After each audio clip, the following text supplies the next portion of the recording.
Hi everybody, this is a Gibson ES-125, a highly desirable guitar these days because of the single P90 pickup, deep body. These are relatively common. In 1956, they shipped 3,090 to be exact. In that 1 year, the 125 shipped about 3,000 units.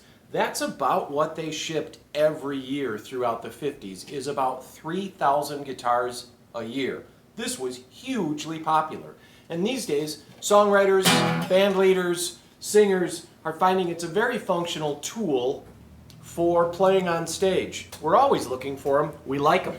But I've come to you to talk about this. That was a 125. This is a 225. That guitar started out at $125. That's where it got its name. This guitar is a 225. And guess how much it cost? That's correct. $225. What did you get for that extra $100? Well, you got a little fancier guitar, but you got a logo that was inlaid in pearl instead of just a gold decal. And you got a bound neck. And back in the day, that was hard to do. So you got a little fancier guitar. Then, if you paid 10% extra, you'd get a natural finish. And the reason you'd want that is because there's no mineral streaking. They had to go out of their way to find wood. So they would charge 10% extra. What happened with these 225s is that they became, not many people bought them. This guitar is, they shipped in this year, in 1956, not 3,000 or 2,000 or 1,000 even. This guitar in 1956, they made 23. Let me say that again. They made 23, not enough for one for each state.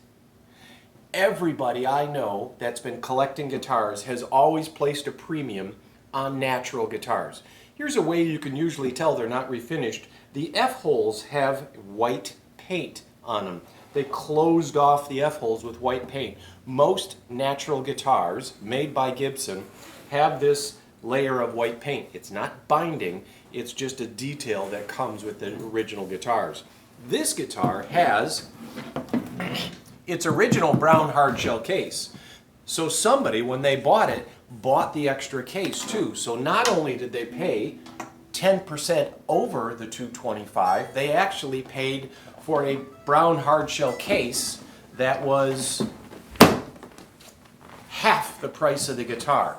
This is a really good investment. Now I'll tell you, because it has a strap burn on the back, and I'll close this so you can see it, because of this detail, it comes down a little bit in price. But if you were looking for something that was investment grade, in all the years I've been doing this, natural guitars have always been at a premium. So again, a 125 has no neck binding, and the logo is a decal. A 225 does have neck banding, and the logo is inlaid in pearl. That took all day to do. So these are two really cool guitars, and this is a very rare guitar in a very rare case. I've got one more thing to show you. A Gibson ES-330, these are really popular these days. The thinner body means a little less feedback. You've got two pickups. And as an ES-330, guess what they cost when they first came out? That's correct, $330. But for 10% extra, you could order a custom color. Sparkling Burgundy Metallic was their candy apple red. Sparkling Burgundy Metallic was 10% extra. This is a really cool custom ordered custom guitar. It comes with the faultless case, which is a semi-hard shell case that Gibson would offer. It's the midline case. But this guitar is offered cheaper because at one point somebody had put humbucking pickups in here. You could put humbucking pickups in here again if you want to. And it right now has Lollar vintage P90 pickups. They sound great, but instead of this being a $6,500 collectible, it is, wait for it, $38.95. Save $100 if you mention this video. This is a cool guitar too. It's a great player. 1968. It has a pretty big beefy neck here. 68s are a little smaller here. They all are. And this is a cool guitar from on a lot of levels. One, because it's something that no one else has. This, if you're looking to invest something, you want to tuck away some money for a later day. This is a very functional guitar to play on the couch, on stage, just on display. They're gorgeous, they're rare, it's worth looking at. Come on down.